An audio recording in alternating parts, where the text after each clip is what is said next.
Dealing with negativity while serving the good.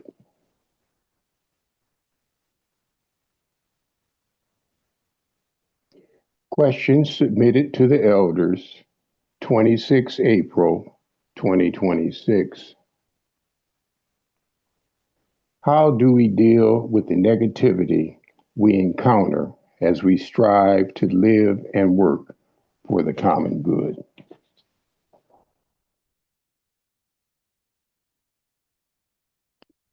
Life can be lived to the fullest only when it is understood that a lifetime is an opportunity for the growth of the soul, and when this awareness is held at the forefront of the mind. In the same vein, the way to rise above the negativity of these times is to view the happenings through the eyes of the soul and observe the ways in which they are stimulating spiritual growth.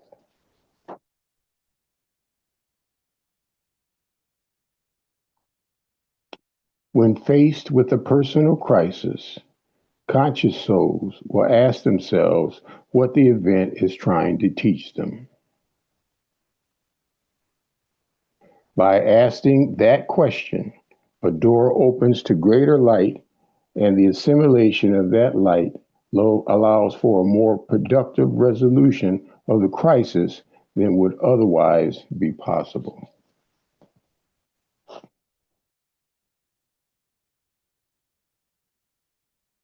This is what is being asked of humanity right now. Though relatively few are gleaning the lessons of the time through higher understandings, many are realizing that the scale of change taking place makes it impossible to recreate the old order. With masses of people beginning to wonder what comes next, there are growing opportunities to serve the common good by conveying truths about the shift of the ages.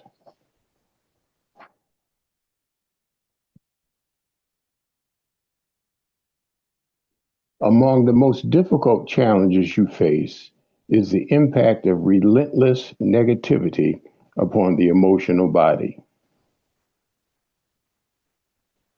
Even when the soul comprehends the evolutionary purpose of these times and the mind reflects that understanding, the emotional body of the human being would naturally suffer under the lash of continual images of terror and horror.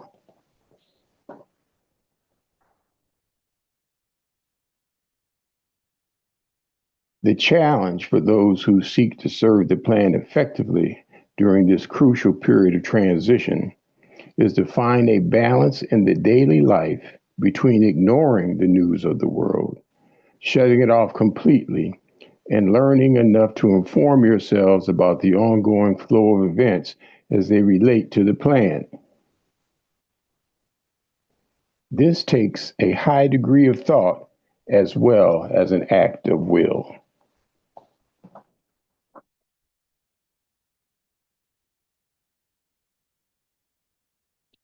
To live through these times is to encounter evil and lawlessness at every turn.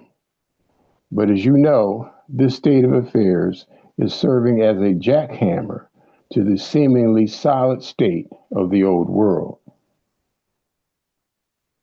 The more heinous the crimes against humanity, the greater agitation within humanity, and greater the willingness to release the values and perceptions that sustain the old societal and institutional forms to make way for the new.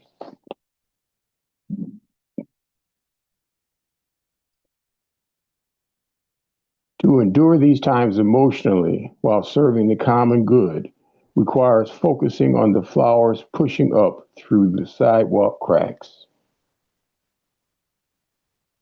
They are proliferating of late and can be found in myriad forms and places as humanity is jostled awake by the pain and misery of the world, coming face to face with the lies and deception that have fostered this misery.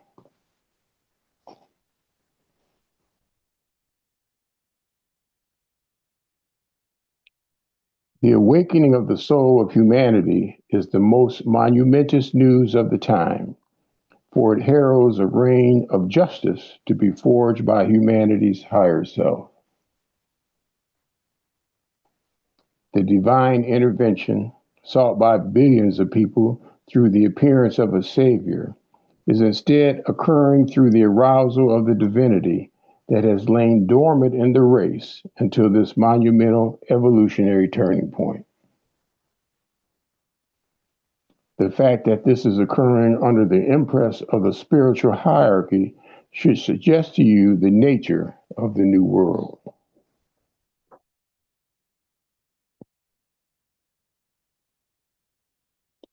We tell you these things so you may shift your awareness from the realm of negativity to the realm of light now emerging. This shift can serve as a healing balm, given that the light of higher awareness calms the emotional body. A major milestone on the spiritual path takes place when the mind holds sway over the emotions.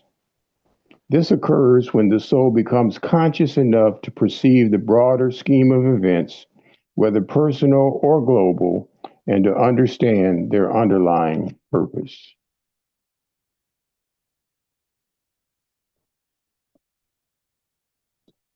Grasping the spiritual purpose of pain and suffering and aligning with that purpose is what allows the individual to detach from the power of emotions that sabotage his or her priorities in life.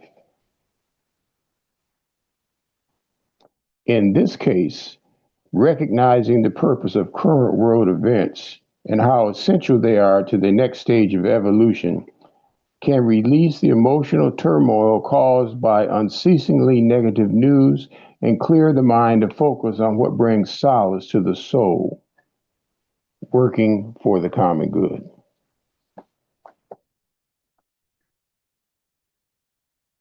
Question: how can we best serve the coming Aquarian civilization?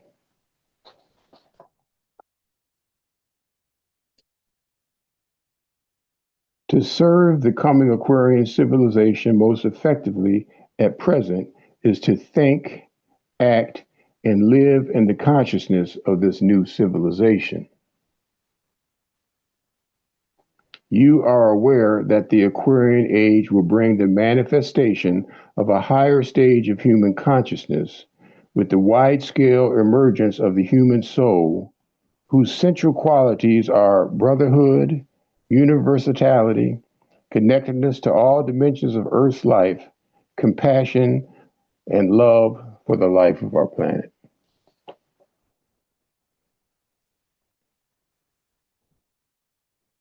The environment of the etheric plane, where the seamlessness of all life forms is visible, will accelerate the unfoldment of higher consciousness.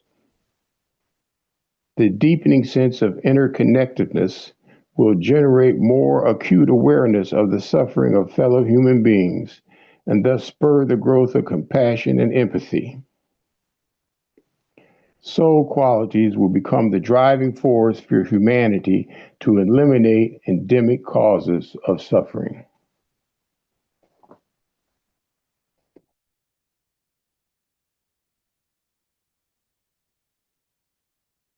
Whereas the majority of human beings are now able to continue their lives as usual, supporting the status quo, even when learning about its harmfulness, as long as it doesn't immediately affect them.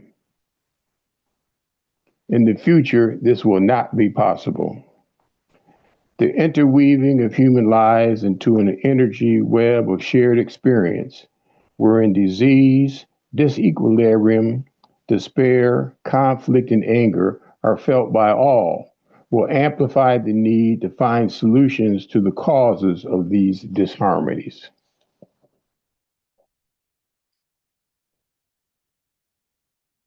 Knowing these things, you can serve the birth of the new civilization by strengthening soul qualities within yourselves while simultaneously withdrawing your energies from the world that is dying.